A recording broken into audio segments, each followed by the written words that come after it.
Okay, David, I thought instead of doing some pictures, I would just kind of take the video camera and do a real quick walk around and put this up on YouTube or up on the SkyDrive or something like that. And that way you can kind of see the stuff that we were talking about over the phone before we ship this off to California. These are the holes that I'm talking about that I added for extra ventilation right through here. They're same amount, same position on both sides.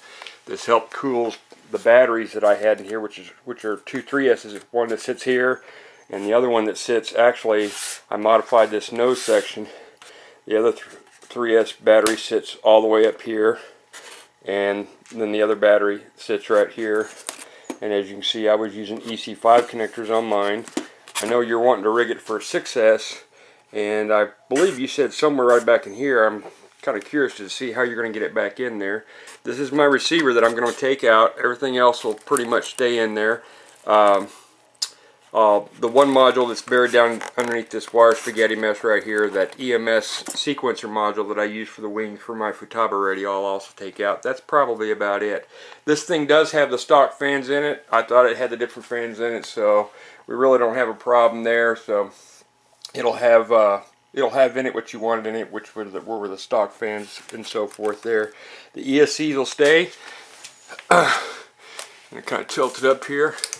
That's where my ESCs, where I did the relocation to, and they are hot glued to hold them in there for cooling. Those are two Icelite 100s, and they're mounted almost right on the CG. Here's the cooling vents. Here's the enlarged with screens on top of them. The cheater holes I just enlarged the original ones that were here that were about half this size to allow extra breathing on the motors. And then I'll flip this thing over here in a minute and tell you. There's the nose cone that just magnetically holds on, that I've been using like that for flight. This is hollowed out for ram air cooling down inside, right on top of the batteries there.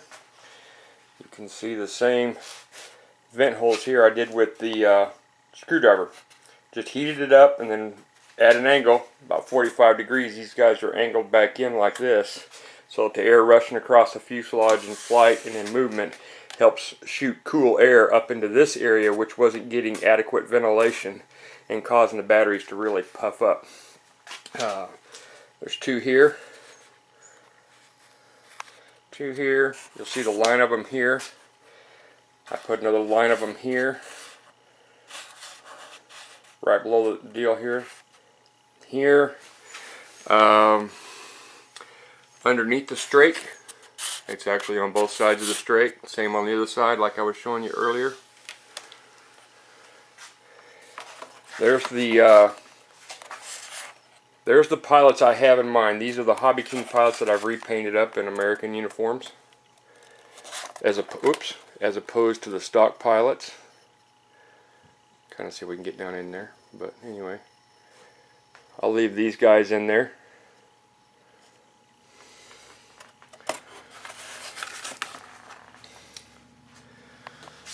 The canopy works. So this will kind of give you, let me zoom back out here, kind of give you an overview of the whole airplane. These folding wings, as far as shipping it on the Greyhound bus, I'll separate these three hinges at this wing panel right here. Take this wing panel and just lay it upside down without having to disconnect the servo in bubble wrap. I'll put it just laid on top of this in the box. There's the skinned fin from all the wing tip overs that I was telling you about. It's actually the same on both missiles. This one's the worst, the other one's not quite as bad. It seems to want to tip to this wing a lot more. See if we can zoom in here. Clips on the center pylon, two of them, stock clips, and there's only one I use on this pylon since it's the smaller ordnance and it doesn't wiggle around much. This right here, I was using a piece of wood that was tack glued up in here with that I was going to use magnets on. You can figure out your own mounting if you're going to fly with the ordnance on there. These are attached to the wing. I added a mylar piece right here to help cover the flap gap. It actually overhangs so that when the flaps come down, the air doesn't get in behind it. And that was another little detail thing I did. The elevators, I'll be able to loosen the set screw on the bottom. There is lead right here in this area of them to counterbalance them, so that when they're not connected to the servo, these actually pretty much balance and they don't fall back to one side when they're on there. The steel, the pivot pin right here that's on this plane is the stock, but it also has the steel pin in it to give it reinforcement, so it's a lot sturdier.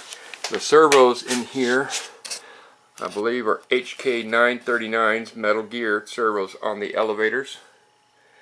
The rudders are still stock. I'm trying to see if I can get my camera on that. But there's the servos I'm using on the Tailorons. See if we can get in here a little closer and see whoops, blurred. Anyway, these are metal geared servos. I believe I have the same servo on the wing folding. I replaced it with those.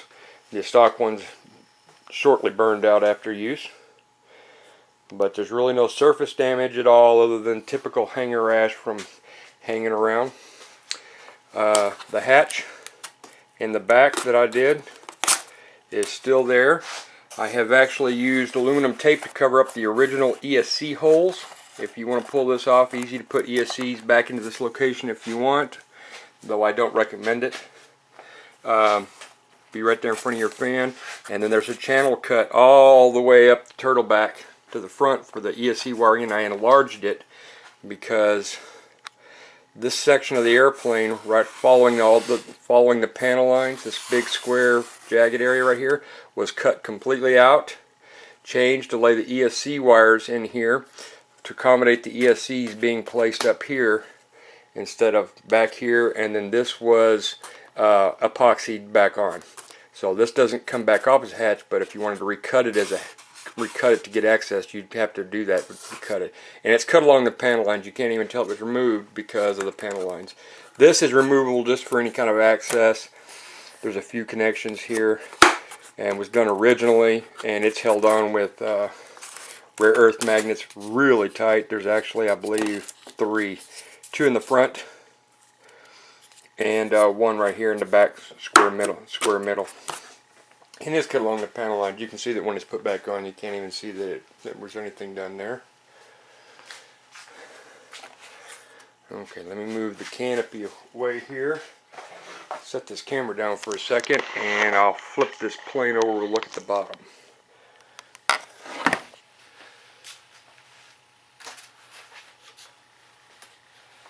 I've still got my string on it where it was attached, hanging on the ceiling.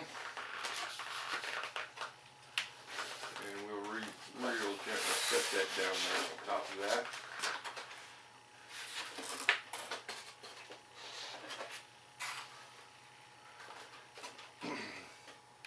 And clear the flaps. Okay. Now that I've got it flipped over, give you a little closer to the bottom. You can actually see the ESCs a little better here. You can see they are mounted in here. That's why I was telling you they're going to be a little bit more to dig out for you. So I'm going to go ahead and sell those with the airplane and just replace them at a later date. The servo hatch to get to the second servo are the wing folding servo, which has an enlarged arm on it to help draw them in a little further, let them out, and the cable all bundle tied up there to kind of keep it from getting tangled up in it. Held on with 2 rare earth magnets, and it's a fiberglass plate that's been kind of arc molded over there. Let's see here. There you can see some of the ESCs. These have extra capacitors, 2 extra capacitors on them each. I believe they're 230 microfarad to help noise suppression and spark reduction. So each ESC has 4 capacitors, not just 2.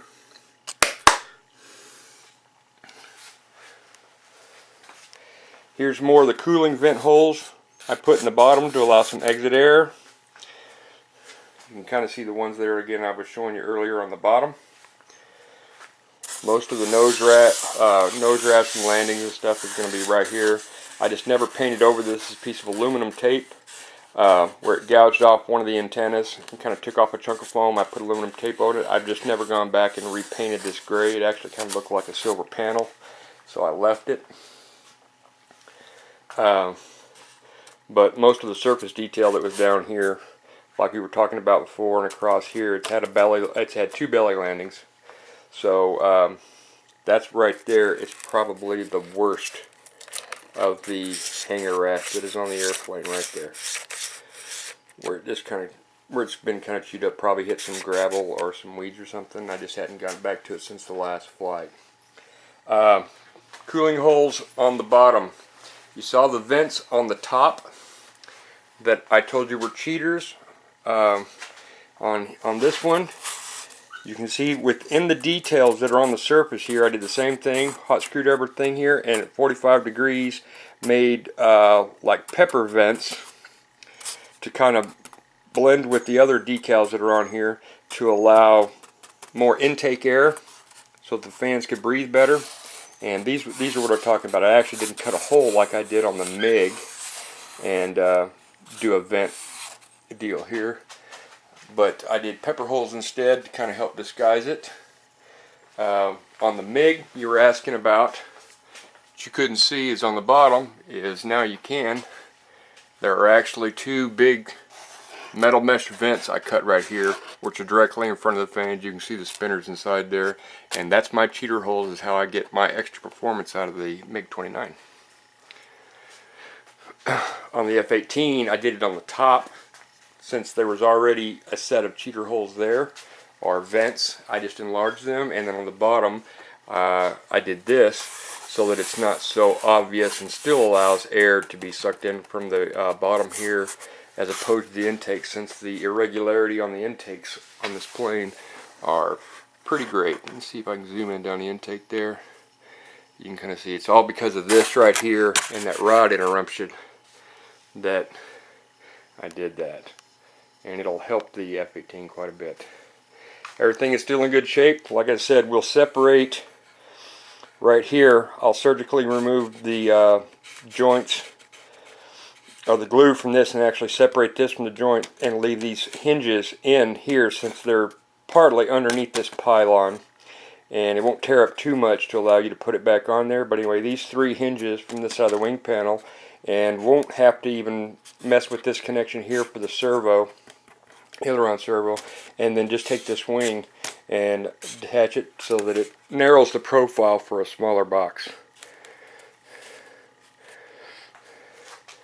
Again, you can see the missile fin just on the outboard fin, and same thing on the co-pilot wing. This one's not as drastic as the other one, but that's a simple shave it off and then cut another triangle of plastic and glue it back on to make it look cosmetically better there again.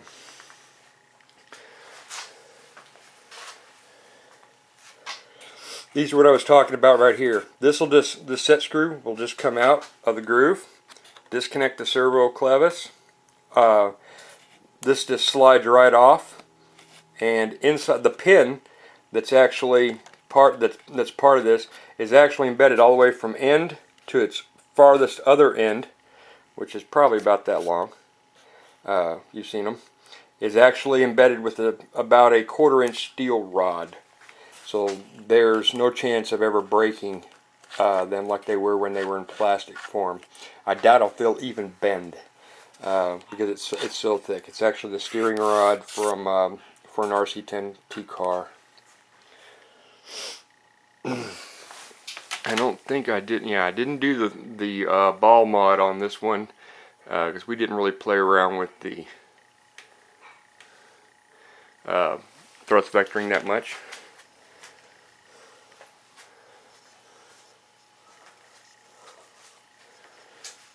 But there's the condition of it. Since we couldn't find the photos on the old thread, kind of let you take a peek at it there, and I just thought this video would be easier to do. Again, there's the bottom.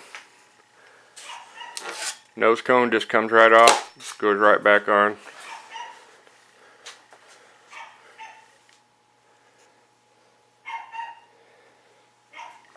That gives you an idea of the extra vent holes that weren't shown on the original thread that I added up laterwards. and right through here and on the top. And they're all put there to cool the battery. Okay, I know you're going to do a different battery setup, so you've got your work cut out for you there. I am actually kind of curious to see how you get a success in that, a brick. But let me turn it back over.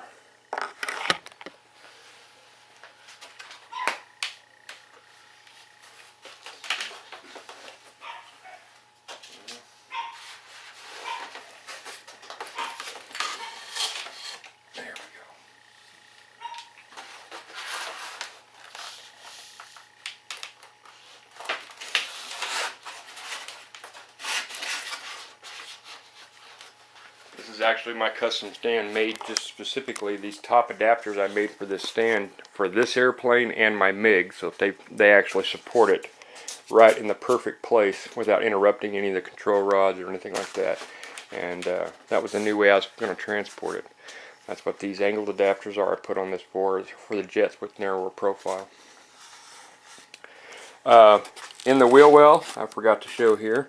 Actually, from the wheel well, I've peppered some holes in here to help any air that's coming up, rushing up from inside the wheel well, to help cool the bottom of the batteries and stuff like that. Like I said, cooling inside here to me was a real issue, and I did everything I could in a disguised fashion to add cooling to here and help keep those batteries cool. Like I said, I was using two Nanotech 5000 45 90C batteries, and they would get fairly warm on a 3.5 maximum 4-minute flight, actually closer to about 3.5 minutes, and set her up there. Like I said, I'll pull out my electronics that are in here, receiver and so forth, and the module. Put the original ones back in here. I'll let you do the hookup on it. You're going to have to change out your battery harness here. My EC5 hookup that's right here, you're using Dean's, and I may go ahead and just keep this for myself since this is for my, I already have it set up for my airplanes. I actually have it on bullet connectors right there, two 6mm bullet connectors, or maybe these are 8mm bullet connectors. I'll send you the other end so that you can solder up your own adapter on the end of it to plug into your battery. They're actually pretty close there, but that's the joint right there. And this whole parallel adapter setup right here can be taken off and then changed if you want. So since you're not using EC5s, I'll keep the EC5 end of it here, leave this on here, send you some other ends so that you can make your own, and then already have the male pins to plug it into and plug it in there. Like I said, I can't show you too much down there because it is a spaghetti mess, but apparently you're going to route a lot of your other stuff up here, and I guess put your battery down in here, so it completely changes the configuration that I was originally using. Here's the wing, here's the canopy module right here. It's already in it. It's the only module that I was still using, but the EMS module is actually underneath that, all that wire stuff in the back down there. I can kind of see parts of yellow on it, but there it is. Oh, actually, and also I forgot to tell you, these holes right here, the gun port, when it's connected, right here and here, they actually also allow air to shoot in over that battery. Keep in mind that my first 3S battery actually sat right here, and then my second 3S battery sat directly right behind it, and that's where I was getting my CG. So I had two batteries right here, which is why this is set up the way it is.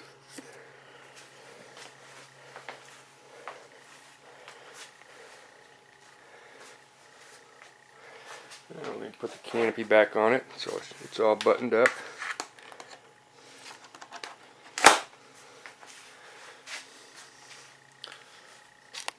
And there she goes. Still in pretty pristine condition, a little bit of road wear. Again, top cheater vents with nylon mesh screens on them right here. And to see how, I don't think I glued these down. Actually, I used Vendellum tape and then painted it, but these can actually be peeled back up. Naturally, they're going to take the paint with it, and then you're going to have to touch it back up.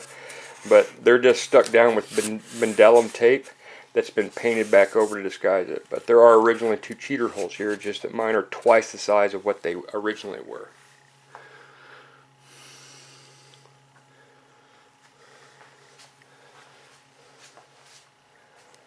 The servos in the rudders are still the original stock servos, as well as the flap servo, I think, is the original, still the original flap servo. All the other servos have been changed out to a higher quality servo, and I believe they're metal geared, like I said, Hobby King 939s or 929s.